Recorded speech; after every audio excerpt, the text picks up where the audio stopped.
Good day, sir. We are to present the topic all about the legal basis of occupational safety and health OSH in the Philippines. Legal framework that establish that foundations for occupational safety and health OSH practices in the country. This includes the Constitution's labor laws and implementing rules and regulations that outline the rights, responsibilities, and enforcement mechanisms for OSH. Constitutional basis for OSH, right to health. The Philippines Constitution guarantees the right of every citizen to health, which includes the right to safe and healthy work environment. State duty to protect. The Constitution's mandate man, mandates that states to protect the rights of workers and promote their welfare, including their safe and health. Labor standards. The Constitution empowers the states to set labor standards, includes those related to occupational safety and health. The Labor Code of the Philippines. General provisions, specific regulations. The Labor Code of Philippines enforce, enforcement mechanism. The labor codes establish the general principles and standards for OSH, including the duties of employers and the rights of workers. The code also mandates the development of implementing rules and regulations to provide detailed guidelines for OSH implementation. The code outlines that enforcement power of the government includes the ability to inspect workplace and impose penalties from non-compliance. Implementing rules and regulation for OHS. Workplace safety. The set standard for the design, construction, and maintenance of workplace to ensure the safety of workers. Risk management. The regulation require employees to identify, assess, and control occupational hazard to minimize risk to workers.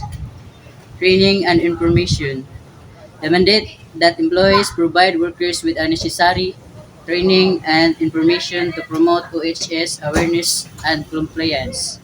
Rules and responsibilities of employers and employees. Employer responsibilities.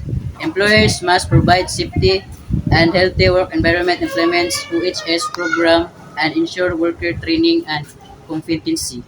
Employees responsibilities. Employees must comply with OHS policies, use protective equipment, and report any unsafe condition or practice. Cooperation and communication. Effective OHS requires active collaboration and communication between employees and employees. Enforcement and compliance mechanisms. Workplace inspections. Government agencies have the authority to conduct an announced inspection of workplace to ensure OSH compliance. Sanction and penalties. Non-compliance with OSH regulation can result in fines, work stoppages, and other penalties for employers. Worker empowerment. Employees have the right to report OSH violation and participate in the implementation of safety measures. Penalties and sanctions for non-compliance. The violation, failure to comply with OSH standards. The penalty, fine of 10,000 to 100,000 Philippine pesos. Violation, willful disregard of OSH regulation. Fine of 100,000 to 500,000 Philippine pesos and or imprisonment. Obstruction of government inspection. Fine of 20,000 to 200,000 Philippine pesos. Conclusion and key takes away. Comprehensive legal framework.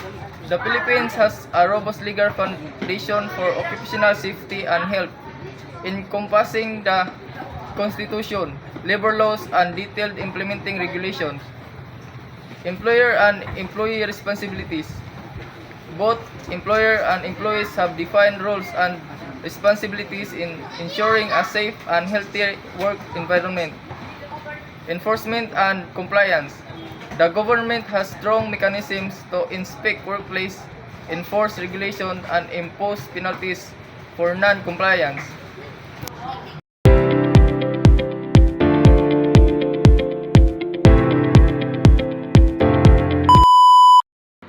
Staying safe at sea, a guide to personal safety on ships. When venturing out to sea, personal safety is of the utmost importance. This comprehensive guide will equip you with the knowledge and skills necessary to stay secure and protected during your voyage, ensuring a smooth and worry-free journey. Importance of safety awareness. Proactive mindset. Maintaining a proactive mindset toward safety is crucial. By being constantly aware of your surroundings and potential hazards, you can anticipate and prevent accidents before they occur. Shared responsibility. Safety is a shared responsibility among all crew members. By working together to identify and address safety concerns, you can create a culture, accountability, and collective well-being. Incident reduction.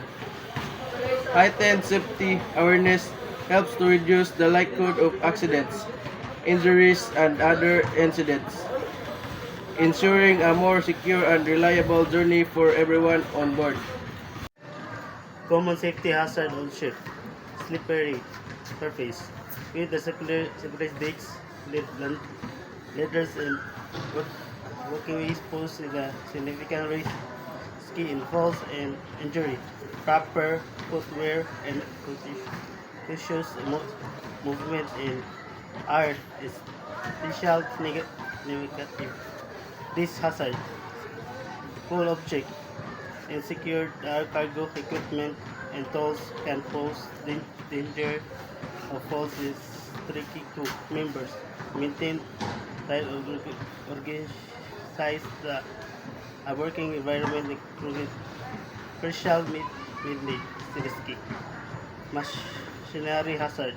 The complex machinery and equipment on ship can pose secure serious there not operation currently adhering safety protocols and proper training in the promote proper using the personal protective equipment. 1. Proper gear.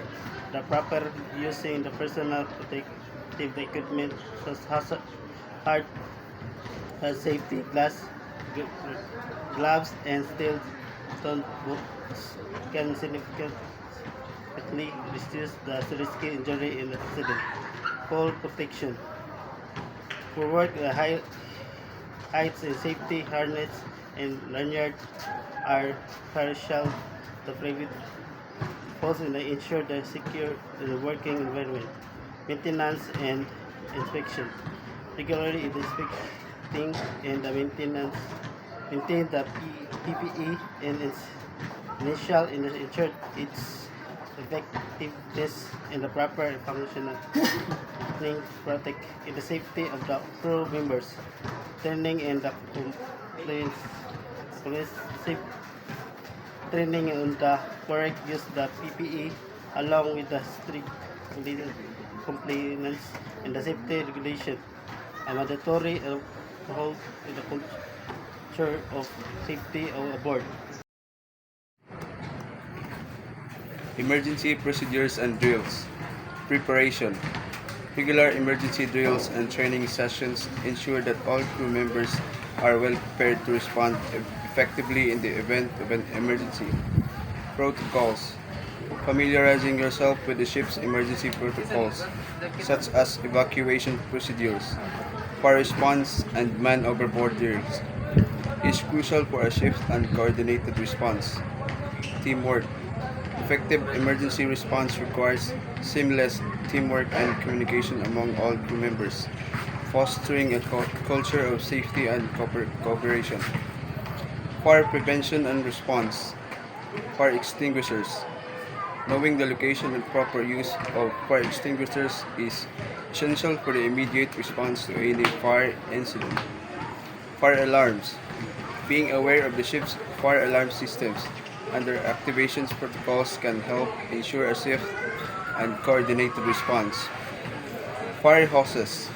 Familiarizing yourself with the location and operation of fire hoses can aid in containing and extinguishing any fire outbreak. Fire safety training. Comprehensive fire safety training, including evacuation procedures and firefighting techniques, is crucial for ensuring the safety of all crew members. Navigational safety and collision avoidance. Situational awareness. Maintaining the keen awareness of your surrounding, including other vessels, weather condition, and navigational hazard, is essential for safe passage. Communication. Effective communication between the bridge, the crew, and other ship is crucial for coordinating safety navigation and avoiding collision. Navigational technology. Utilizing the ship navigation system such as GPS, radar, and electronic chart can greatly enhance situation awareness and collision avoidance capabilities. Reporting, reporting and addressing safety concern. Reporting procedures. Establish reporting procedures, ensure that all safety concerns are promptly identified, documented, and addressed by the appropriate personnel. Continuous improvement.